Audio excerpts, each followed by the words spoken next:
북텔러 최선희 씨와 함께하겠습니다. 안녕하십니까? 안녕하세요. 히가시노 게이고 작가의 작품을 고르셨군요. 네. 네, 제목이. 수상한 사람들 중에 그 판정코를 다시 한 번이라는 작품입니다. 네. 이게 단편집이잖아요. 수상한 사람들. 네. 윤성원 선생님께서 번역을 하셨고 RH 코리아에서 나왔는데 이 중에 한 편을 오늘 고르셨고 그 제목이 판정코를 다시 한번이라는 제목이 되겠습니다. 그 등장인물들 좀 소개를 해 주시죠. 예. 제일 먼저 세리자와 유타카라는 인물이 있습니다. 작품 속에서 20세 청년이고요. 네. 그 고교 시절 야구 선수였고 현재는 파친코 점원으로 일하고 있는 것으로 나옵니다. 그 파친코 그 네. 도박, 예, 거기 네. 점원이군요. 예. 네. 그리고 남바가스 히사라는 인물이 있는데 이 인물은 그 앞에 말씀드린 세리자와 유타카가 고교 시절 야구했었을 당시 그 야구 심판으로 나옵니다. 야구 심판 남바 네. 가스이사. 네. 그다음 나카미치 노보루라는 인물이 있는데 작품 속에서 21 세로 청년으로 나오고요. 이 네. 사람은 마작방 점원에서 일하는 것으로 나옵니다. 나이대를 보면 세리자와 유타카라는 주인공과 네. 좀 뭐 친구라든가 뭐 요런 사이겠네요. 네네. 네, 연계가 있습니다. 네. 그리고요.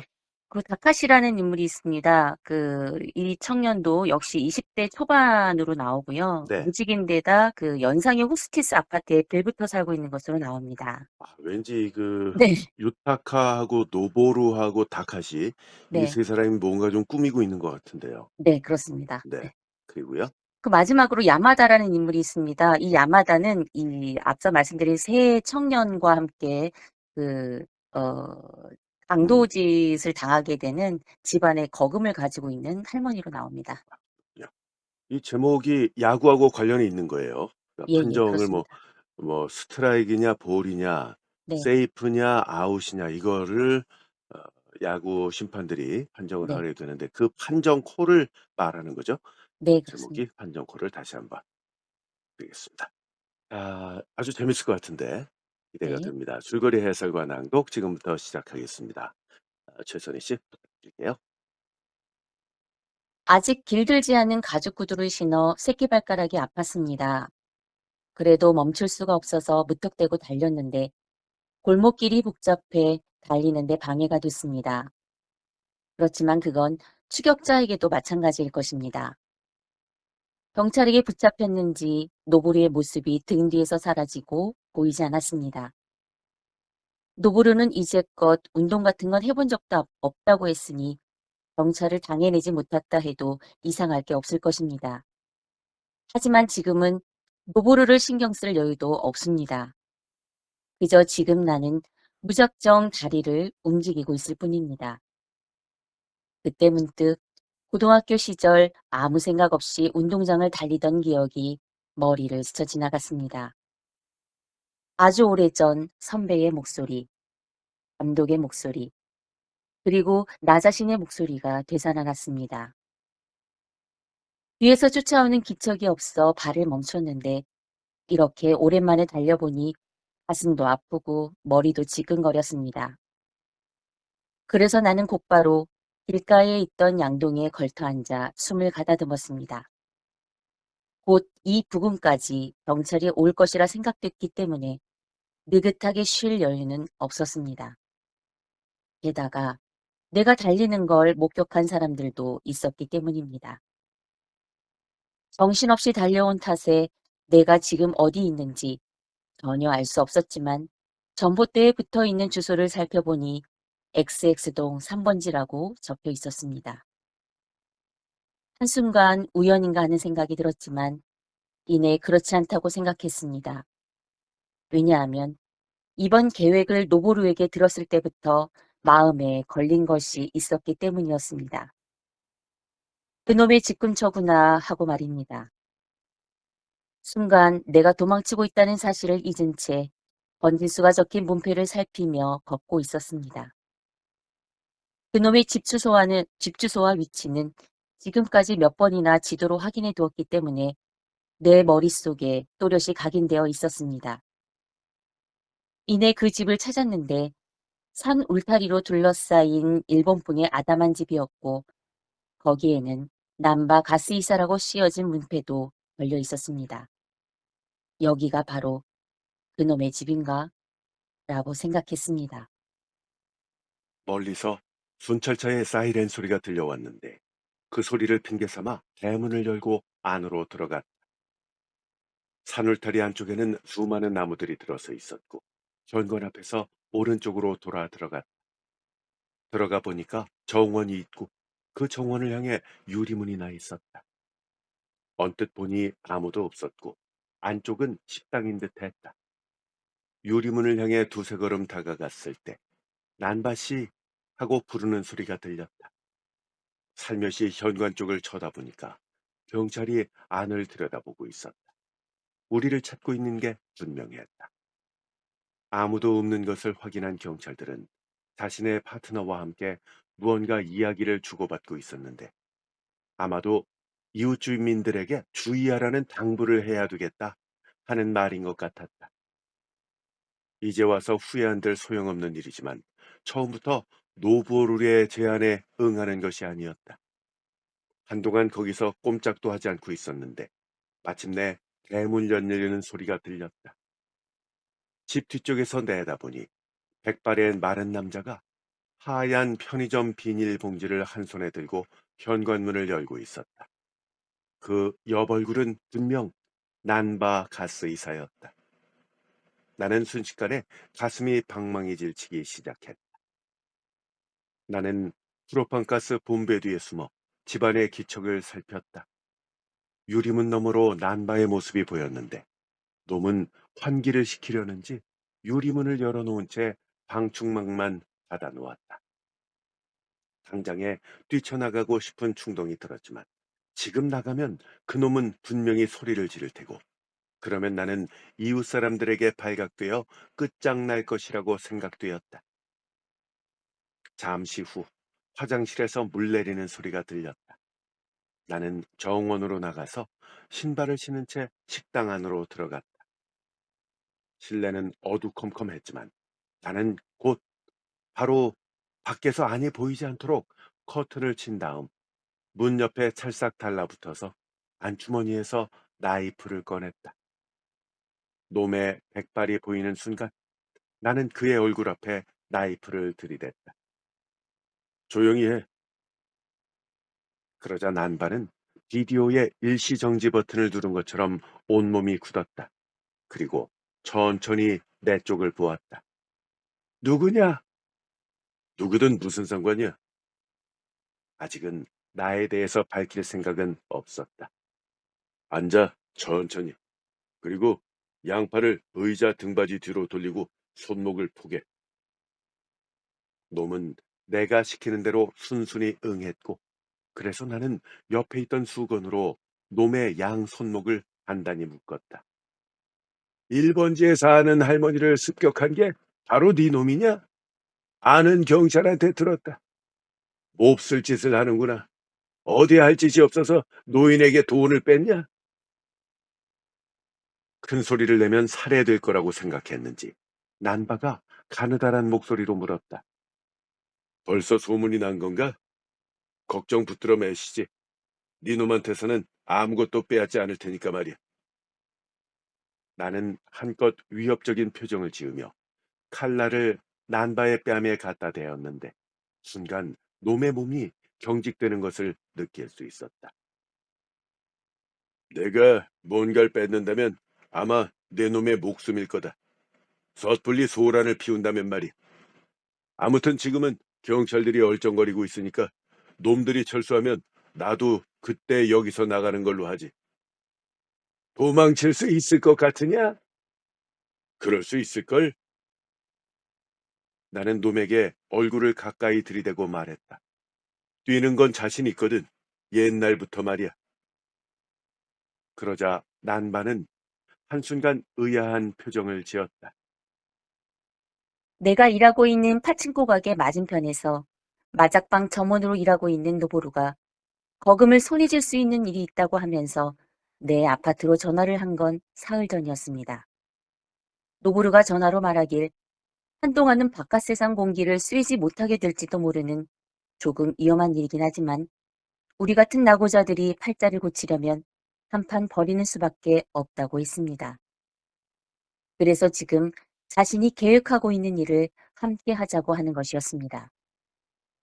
그리고는 생각이 있으면 오늘 밤 일이 끝난 뒤에 자신의 아파트로 와서 다카시와 함께 셋이서 구체적인 얘기를 하자고 했습니다.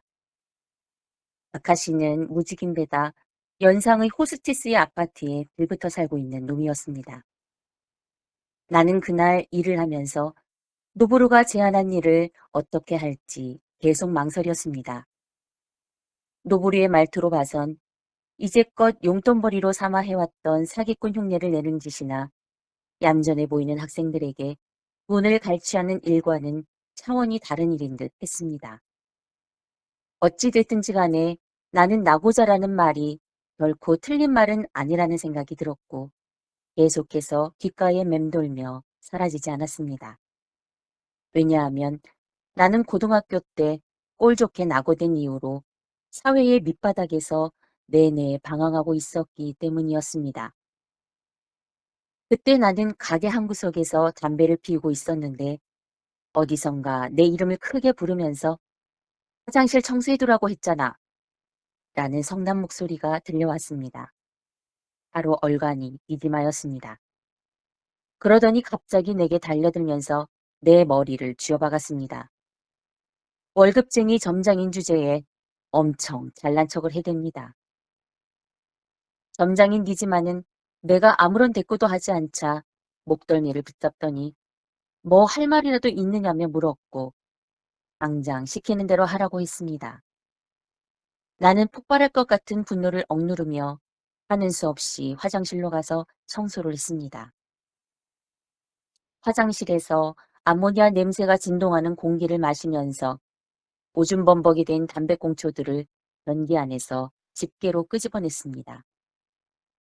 이렇게 청소를 하고 있는 동안 나는 문득 이건 20살 먹은 남자가 할 짓이 아니라는 생각이 들었습니다. 전화가 걸려왔던 그날 밤, 나는 노보루 집에 가서 그들을 만났다. 거금을 가진 할머니가 있다는 것이 노보루의 첫마디였다. 할머니는 혼자 살고 있고 이웃과 교제도 뜸하다고 했다. 하물며 그 거금을 은행에 맡기지도 않고 늘 집안에다가 숨겨둔다는 것이었다. 돈을 곁에 두지 않으면 마음이 놓이지 않는다는 노인들이 의외로 많거든. 실은 그게 훨씬 더 위험한데도 말이야. 방금 전까지 신어를 흡입하고 있던 다카시는 킥킥거리면서 말했다. 할머니가 외출할 때를 노리자는 거냐? 내가 이렇게 묻자 노보루는 얼굴을 찡그렸다. 그런 골치 아픈 짓은 안 해. 돈을 찾는 것도 보통 일이 아니라고. 할머니가 있을 때 해치우는 거야. 세일즈맨으로 가장해서 집안에만 들어가면 끝나는 일이야. 그러자 세일즈맨처럼 보이려면 그럴듯한 차림을 해야 되지 않겠느냐면서 자신은 수수한 양복이라든지 넥타이 같은 건 없다고 말했다. 노보루가 나를 보면서 넌 어때? 양복 있어? 하고 물었다. 난 양복이 한 벌 있긴 해. 촌스럽기는 하지만. 촌스러운 게 낫다니까. 자, 그럼 나랑 유타카가 세일즈맨으로 가장해서 집안으로 들어간다. 다카시, 넌 밖에서 망을 보고. 너 친구 놈 차를 빌릴 수 있다고 그랬지? 다카시, 말 좀 들어. 너 친구 놈 차를 빌릴 수 있다고 그랬잖아. 집 근처에다 세워놓고 바깥 상황을 알려줘. 그리고 나서 노보루는 옷장 안에서 작은 상자를 끄집어냈는데 뚜껑을 열자 라디오 같은 것이 2개 들어있었다. 바로 휴대용 소형 무전기 트랜시버였다. 노보루는 예전에 마작에서 돈을 왕창 잃은 전자제품 가게 아저씨가 돈이 없다고 하면서 가게 물건을 내놓은 적이 있었는데 그때 건진 거라고 말했다. 다카시가 한쪽 트랜시버를 들고 입구 쪽으로 가면서 잘 들리냐고 노보루에게 물었고 노보루는 잘 들린다고 대답했다. 그리고 곧 다카시는 트랜시버에다 대고 노보루에게 그 일을 언제 할 거냐고 물어보았다. 노보루는 마음이 바뀌기 전에 곧 할 거라고 대답했다. 나는 그날 집에 돌아오자마자 할머니의 집을 지도에서 찾아보았다. 그리고 그때 처음 알게 되었다. 그 할머니의 집이 그놈 난바 가스이사의 집에서 가깝다는 것을 말이다. 할머니의 집은 오래된 목조 단층집이었습니다. 아직도 이런 집이 있나 싶어 조금은 놀랐지만 주위를 둘러보니 비슷한 집들이 몇 채나 더 있었습니다. 아무리 세상이 풍요로워졌다 해도 모두 부자가 된 건 아니었나 봅니다. 우리가 방문하자 할머니는 조금 경계하는 빛을 보였습니다. 그런데 우리가 세일즈맨이라고 하는 말까지 의심하는 것 같지는 않았습니다. 오히려 세일즈맨이라고 생각해서 더 조심하는 듯 보였습니다. 돈을 모으는데 안성맞춤인 상품이 있다는 우리들 말에도 할머니는 여윳돈이 없다고 하면서 손을 내저을 뿐이었습니다.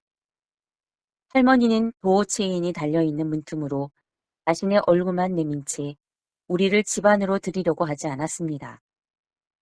이런 상황에서 혹시나 이웃 사람들이 우리를 수상쩍게 여기지 않을까 싶어 내심 조마조마했습니다. 이렇게 한동안 버티다가 노브르가 조그마한 선물과 팜플릿만 두고 가겠다고 말하면서 가방에서 유명 백화점 포장지로 싼 빈 상자를 꺼내 들어 보였습니다.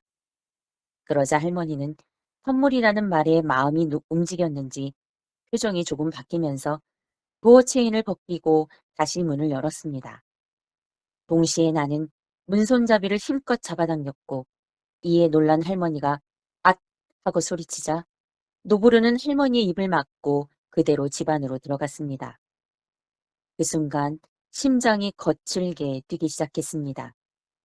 왜냐하면 건너편 집 2층 창문에서 사람 그림자 같은 것이 움직였기 때문이었습니다.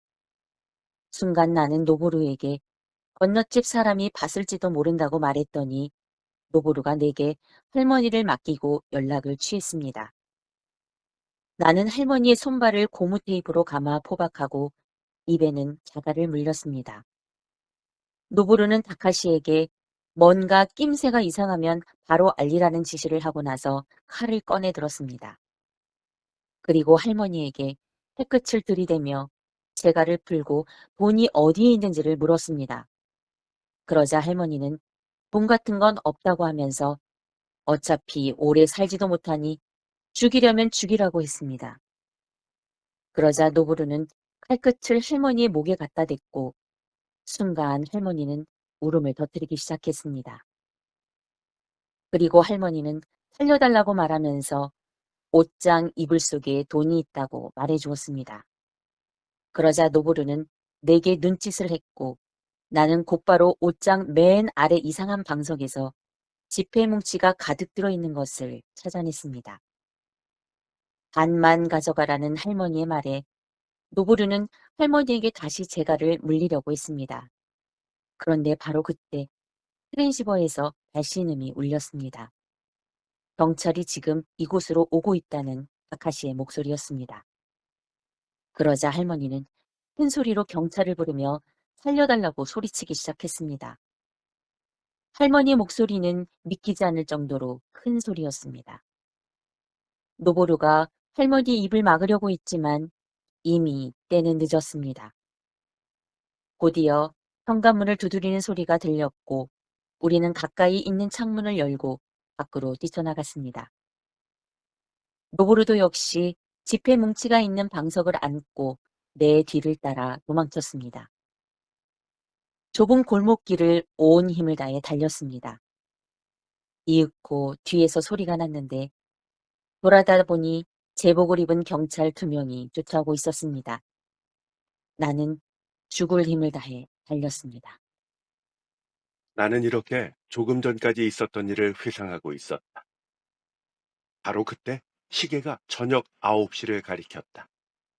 나는 뉴스를 보기 위해 텔레비전을 켰다. 너희 얘기가 뉴스에 나오려면 좀 더 있어야 되지 않겠냐? 난바 가스 이사가 나지기에 중얼거렸다. 그런 건 나도 알고 있어. 쓸데없는 소리 짓거리지 마. 그러자 난바는 한숨을 쉬더니 눈을 감았다. 나는 마지막 한 갭이 남은 담배에 불을 붙여 깊이 빨아들이면서 실내를 둘러보았다. 액자에 넣은 오래된 사진이 벽에 걸려 있었는데 야구부 유니폼을 입은 남자들의 사진이었다. 유니폼의 모양과 흑백 사진의 바랜 상태로 보아서는 제법 오래된 사진이라는 걸 알 수 있었다. 저 사진 말이야. 저 사진 속 사람들 중에 당신도 있나? 내가 묻자 난반은 눈을 떴다. 쓸데없는 소리 짓거리지 말라며. 묻는 말에 대답이나 해. 나는 칼을 난바 눈앞에서 흔들었다. 그러자 난바는 사진을 힐끗 보고는 그렇다고 짤막하게 대답했다. 그리고 나는 사진 앞으로 가까이 다가가서 천천히 사진을 다시 들여다보았다. 나는 난바를 사진 속에서 바로 찾을 수 있었다. 지금보다 몸집이 훨씬 크고 당연히 얼굴도 젊지만 눈가에는 그늘이 드리워져 있었다. 젊은 난바가 입은 유니폼에는 5라는 숫자가 쓰여 있었다. 당신 삼루수였나? 그래, 그 사진은 대학 때야. 선수 때지. 나는 코웃음을 쳤다. 팔자가 좋으셨구만. 대학까지 가서 야구를 했다니 말이야. 혜택을 받은 건 사실이지. 나름 마음고생도 했지만. 혜택을 받은 건 맞아. 알아? 혜택을 받은 거라고. 내 목소리에는 원한과 질투의 감정이 서려 있었다.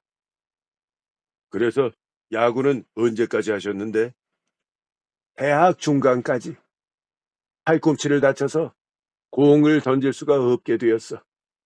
프로야구의 뜻을 둔 적도 있지만 그것도 마음대로 되지 않았지. 그거 쌤통이군. 그래서 세상이 만만하지는 않다는 거야. 그렇게 생각했었지. 그땐 나도 말이야. 난바는 나지막한 목소리로 조용히 말을 했는데 칼을 든 강도에게 위협당하고 있다고는 생각할 수 없는 온화함에 나는 한순간 당황했다. 야구는 말이야. 어차피 놀이에 불과해. 인생이라는 둥, 삶의 보람이라는 둥. 그따위 말은 다 멍청한 헛소리야. 당신도 야구 그만두길 잘한 거야. 나의 이 말에 난바는 잠시 틈을 두고 나서 입을 열었다. 그렇지. 분명 멍청한 짓이기는 하지. 그래도 난 정말로 야구를 그만두고 싶지 않았어. 그래서 그 후에 그만둬. 칼을 흔들면서 놈의 얼굴을 늘어보았다. 그 후의 일 같은 건 아무래도 상관없다고. 그런 걸 바로 쓸데없는 얘기라고 하는 거야. 난바는 험악하게 소리치는 나를 보면서 두렵다기보다는 당혹스러운 표정을 지었다. 그러더니 어깨에 힘을 뺐다. 나는 흥 하고 콧방귀를 뀌고 텔레비전으로 눈길을 다시 돌렸습니다.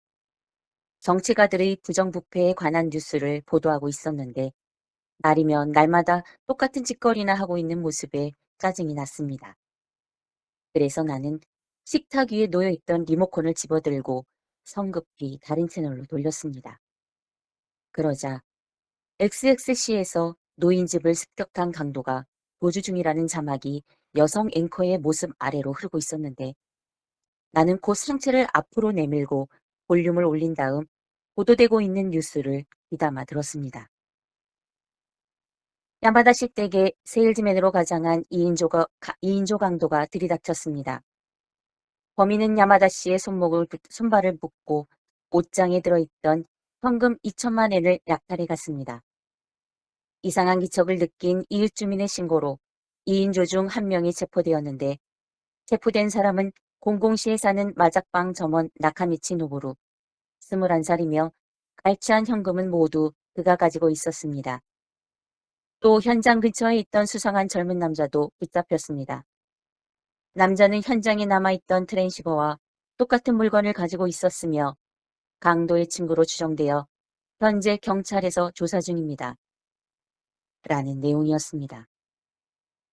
역시 노보루와 다카시는 경찰에게 붙잡혔고 내가 잡히는 것도 시간 문제라는 생각에 반쯤 체념을 했습니다. 팔자를 고치려면 위험을 무릅써야 한다는 것이 노보루의 주장이었지만 우리 같은 낙오자는 강도짓도 제대로 해낼 수 없다는 소리인가 보다 라는 생각이 들었습니다. 계속해서 여성 앵커의 목소리가 이어지고 있었습니다.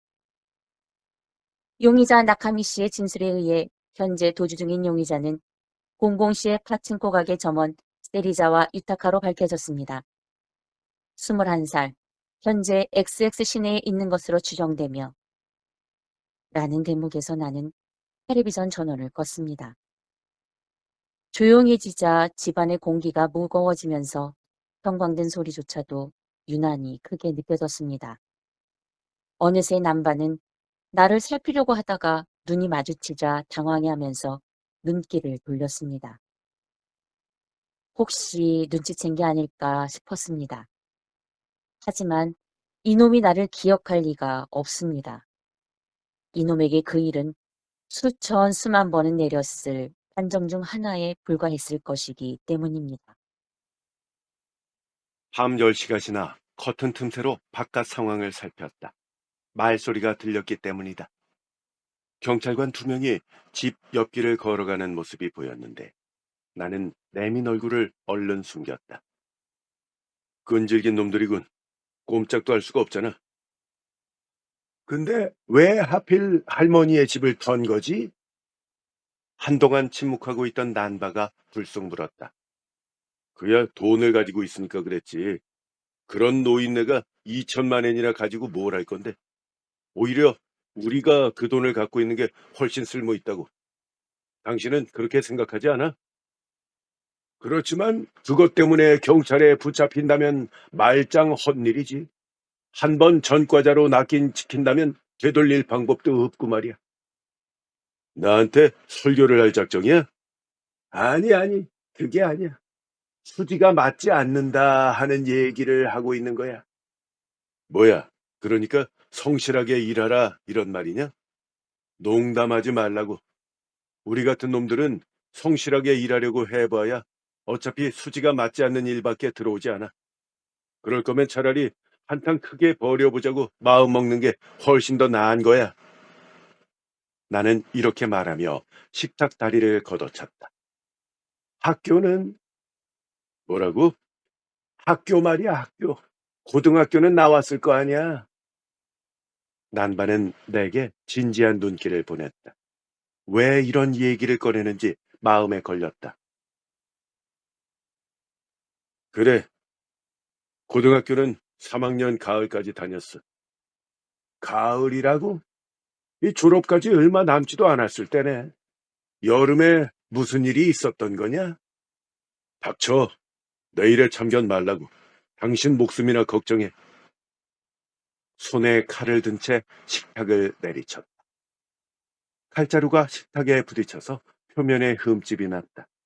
다시 침묵이 이어졌다. 너 말이야. 난바가 다시 입을 열었다.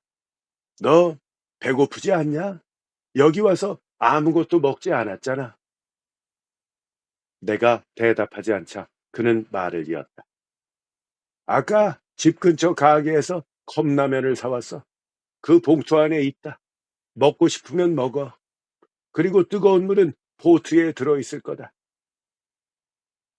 배에 손을 얹고 텔레비전 옆에 놓여있는 봉투와 놈의 얼굴을 번갈아가며 쳐다보았다. 사실 아닌 게 아니라 배가 고팠던 것이다. 그래? 그럼 먹어주지. 컵라면의 비닐을 벗겨 뚜껑을 열고 뜨거운 물을 부었다. 하지만 난바가 왜 나한테 먹을 걸 주는 건지 그 진위를 알 수 없었다. 여기서 나가면 어떻게 할 작정이야? 입안 가득 라면을 물고 있는데 난바가 물었다. 네 이름이 이미 경찰에 알려졌으니까 다시 일을 시작하는 것도 쉽지 않을 것 같은데 말이야. 그런 건 일단 도망치고 나서 생각해도 늦지 않아. 자수하면 어떨까? 뭐야? 나는 눈을 부릅뜨며 말했다. 할머니를 해친 것도 아니고 돈도 주인에게 되돌아갔잖아. 지금 자수하면 중죄는 되지 않을 것 같은데. 나는 다시 칼을 움켜쥐고 팔을 뻗어 난바의 눈앞에 칼날을 들이댔다. 나한테 명령하지 말라고. 당신이 뭔데 이래라 저래라 떠들어대는 거야?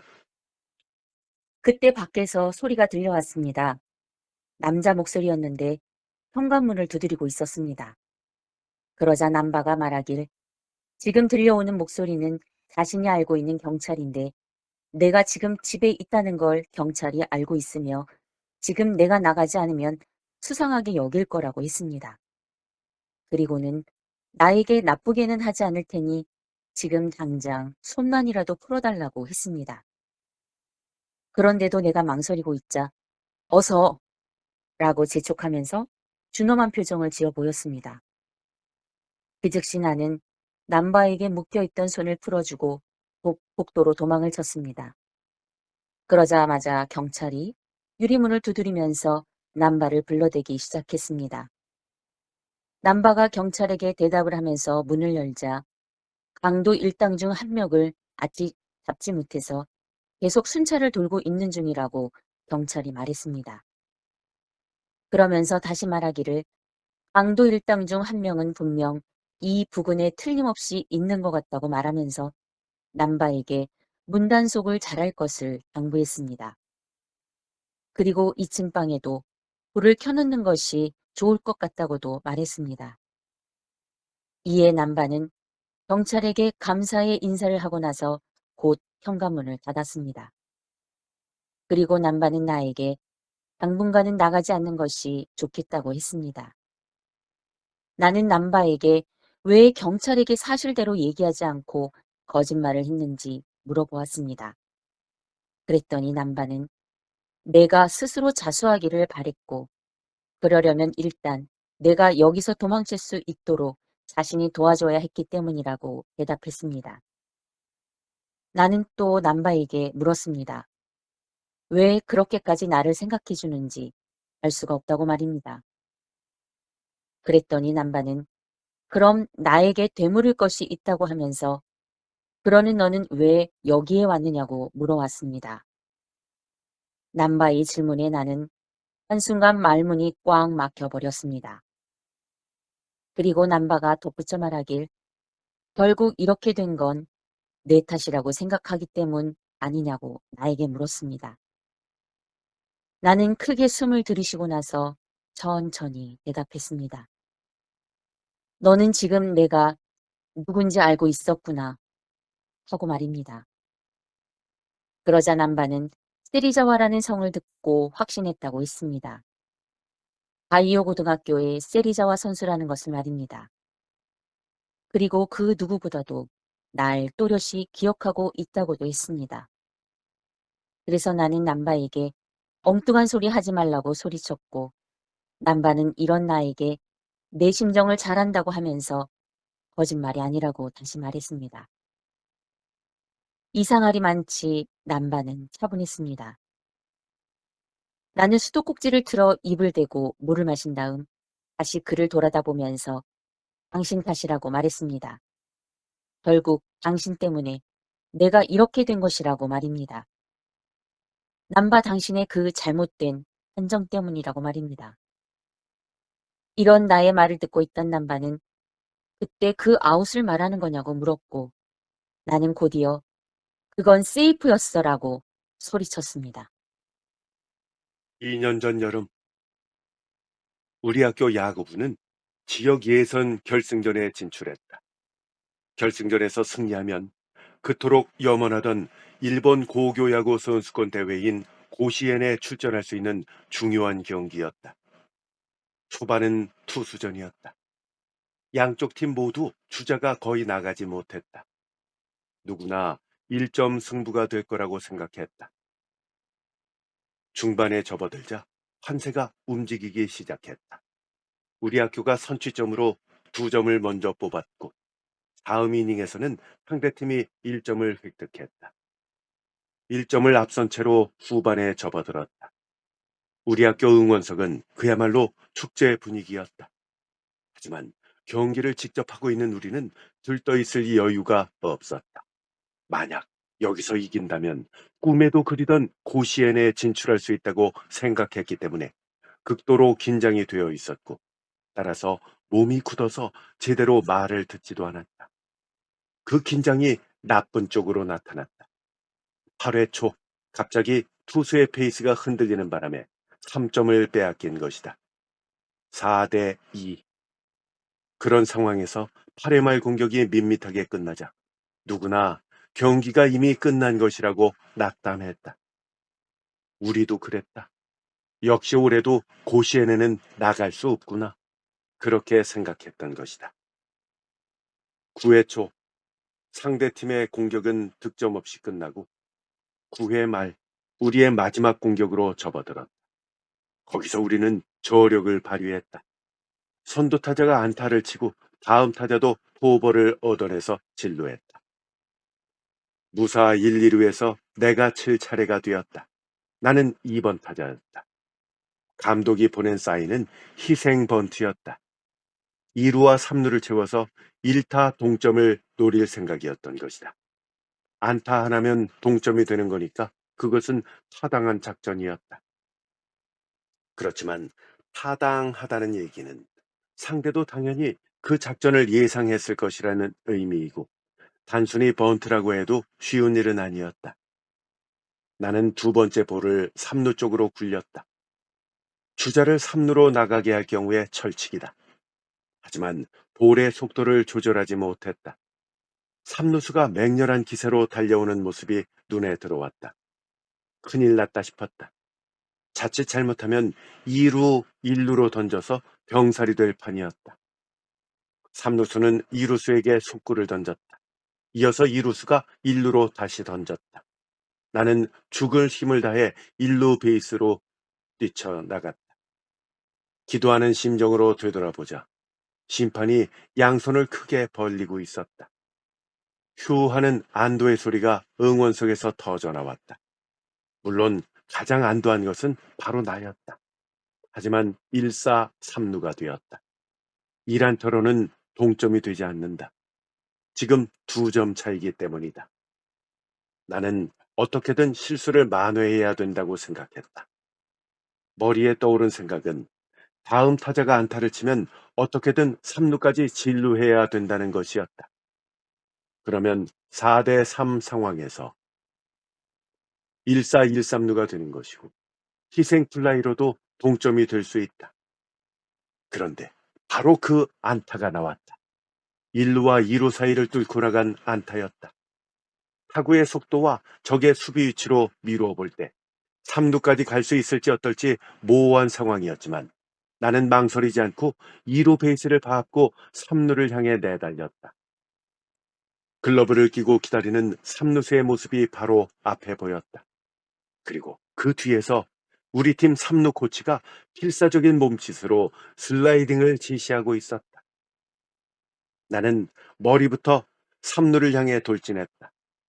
왼손 끝이 베이스에 닿자마자 3루수가 어깨를 터치하는 걸 느낄 수 있었다. 그러니까 내가 먼저 닿고 3루수가 내 어깨를 터치한 것이다. 순간 세이프라고 확신했다. 그런데 한 박자 늦은 심판의 판정은 나를 어리둥절하게 하는 것이었다. 아웃! 내 귀를 의심하며 심판을 올려다보았다.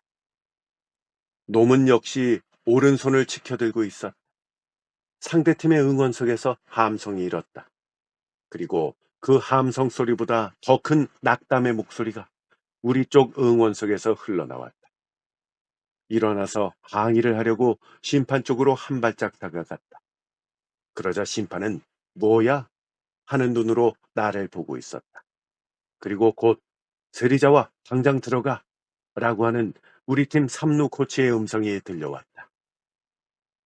나는 입술을 깨물고 벤치로 물러갔다. 도중에 몇 번이나 그 심판을 돌아보았다. 왜 그게 아웃인가? 내가 분명 더 빠르지 않았나? 분명 세이프였다. 멍청한 자식, 오심이나 하고 왜 항의하면 안 되는 건데? 오심 판정을 받고 참으라는 말이냐? 2사 1루가 돼버린 우리 팀에는 더 이상 물고 늘어질 기력이 남아있지 않았다. 다음 타자가 평범한 외야 플라이를 쳐올린 시점에서 우리의 여름은 끝나고 말았다. 경기장에서 돌아가는 길에 나를 향한 모두의 시선은 차가웠습니다. 신경 쓰지 말라고 말해준 이도 있었지만 선수들 대부분이 시합에 진 것은 모두 내 탓이라고 생각하는 듯 했습니다. 내가 폭주한 탓이라고 말입니다. 그리고 그런 차가운 시선은 야구부에만 국한된 것이 아니었습니다. 여름방학이 끝난 후에도 학교 전체가 내게 무언의 압력을 가하고 있었습니다. 중학생이던 남동생도 학교에서 괴롭힘을 당할 정도였습니다. 그 누군가가 그때 폭주만 하지 않았어도 말이야 라고 내 앞에서 노골적으로 빈정거리는 놈도 있었습니다. 축구부 놈이었는데 그 말을 듣고 화를 참지 못한 나는 그 놈을 팼습니다. 결국 이것이 문제가 되어 우리 야구부는 대회 경기 출전 금지 직전까지 몰려섰습니다. 그걸 막기 위해서 나는 다른 3학년생보다 한 발 일찍 야구부를 탈퇴할 수밖에 없었습니다. 모두가 나를 피하는 것 같았습니다. 학교에 가기 싫어 매일 수상쩍은 곳에서 적당히 시간을 때웠습니다.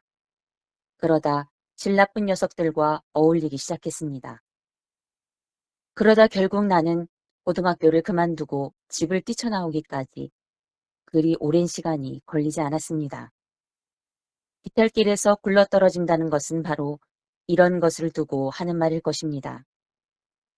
그러다 어느새 나는 밤에 유흥가를 어슬렁거리며 신어나 환각제를 팔고 있는 신세가 되었습니다. 그래도 몇 번인가 제자리로 돌아가려고 시도한 적도 있었습니다. 하지만 사회는 그런 나를 인정해주지 않았습니다. 한번 낙오된 인간에게 세상은 노라는 말밖에 돌려주지 않았습니다. 파친코 가게에서 얻어준 다다미 석장짜리 방에서 자다가도 나는 종종 그 마지막 경기가 떠오르곤 했습니다. 그건 분명 세이프였습니다. 그놈 때문에 이렇게 되고 만 것입니다. 그 심판의 이름과 주소는 이미 알고 있었습니다. 경기가 끝난 후 편지를 보내 항의할 생각으로 알아둔 것입니다. 결국 편지를 보내는 일은 없었지만 그 이름을 떠올릴 때마다 증오심을 키워나갔습니다.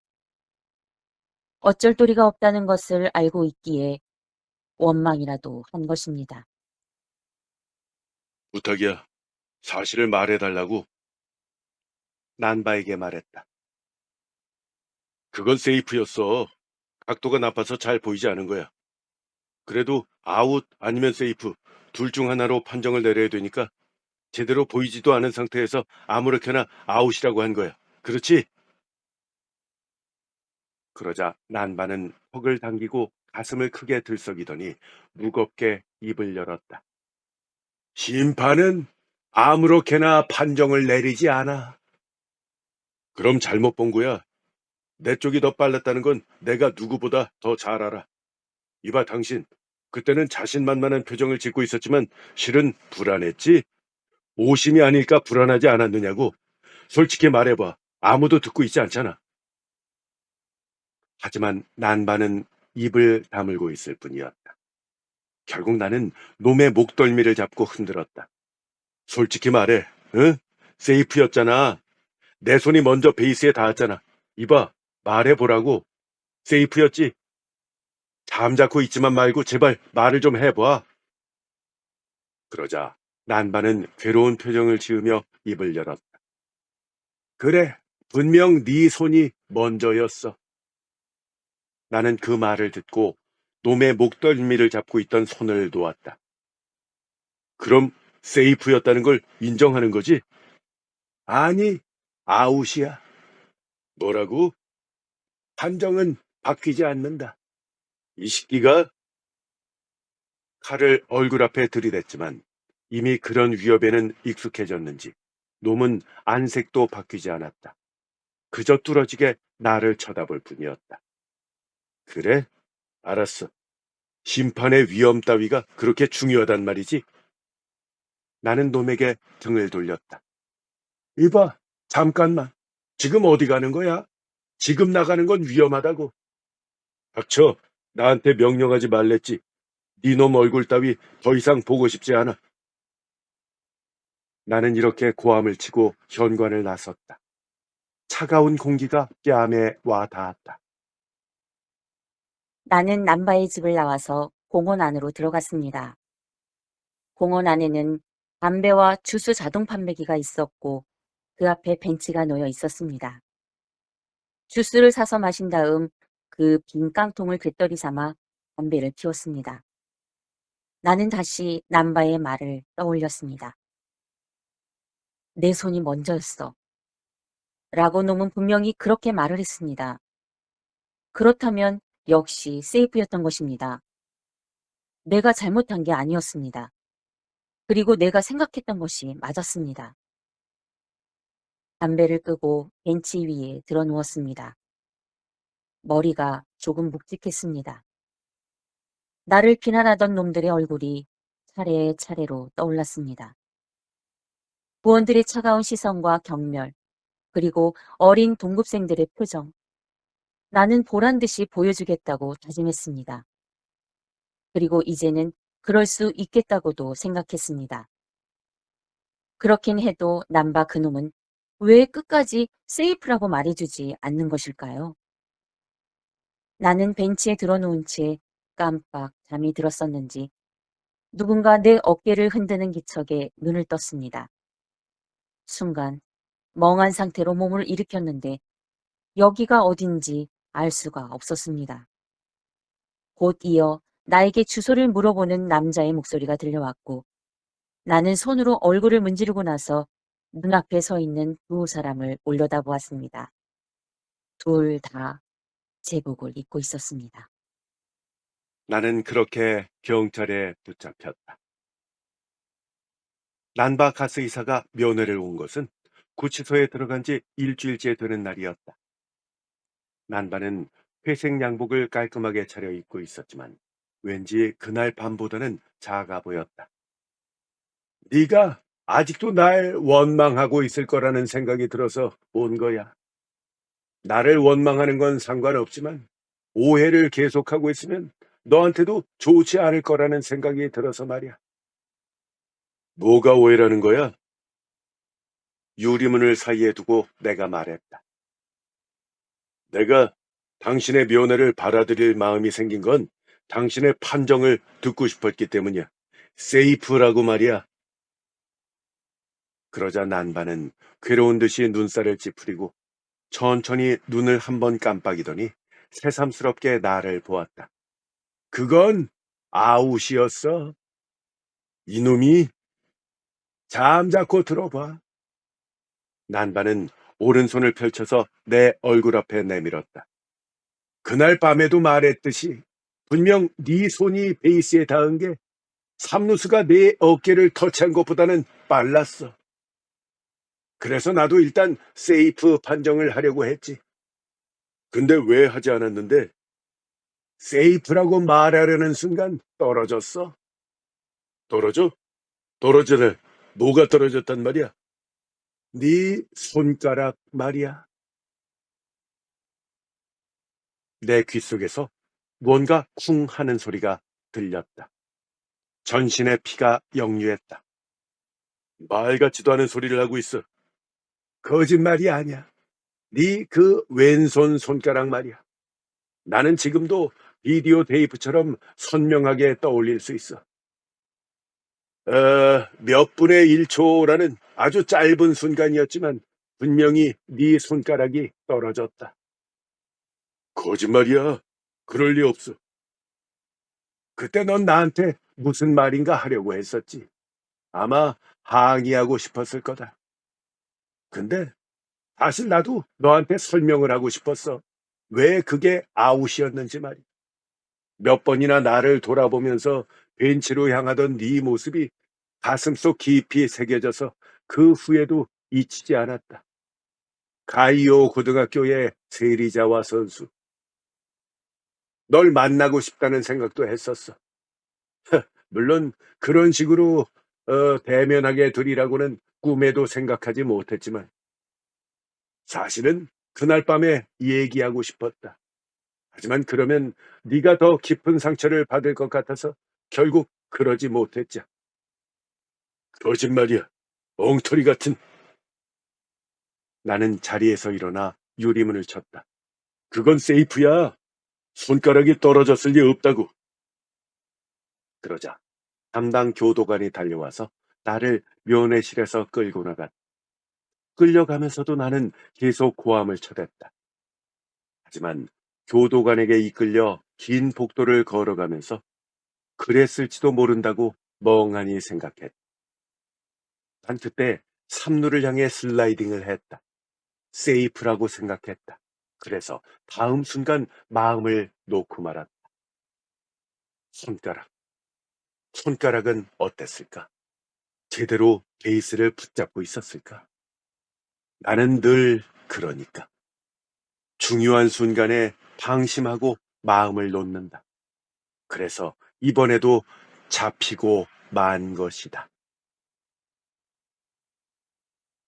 네, 소설은 여기까지입니다. 네. 무척 재밌네요. 예. 네, 야구를 좋아하시는 분, 예. 네, 말씀하세요.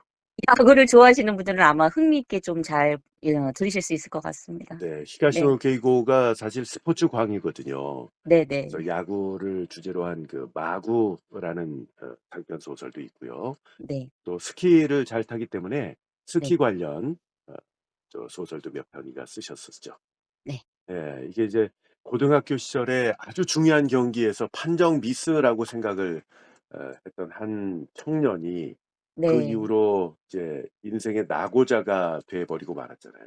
네. 그래서 우연히 그때 그 심판을 다시 만났지만 네. 심판이 이렇게 설명을 합니다. 지금 같으면 비디오 판독이 있으니까 네네. 뭐 다시 한번 확인하면 둘 다 깔끔하잖아요. 그렇죠. 네. 오심이면 뭐 그 번복하면 되는 거고 네. 또 만약에 맞는 판정이었으면 받아들였으면 될 일인데 네. 하여간 이 세리자와 유타카라는 선수 당시 네. 전직 선수지만 이 청년에게는 그 순간이 참으로 안타까운 순간이었다고 판단을 했는데 실제로는 그 판정이 맞았던 거죠.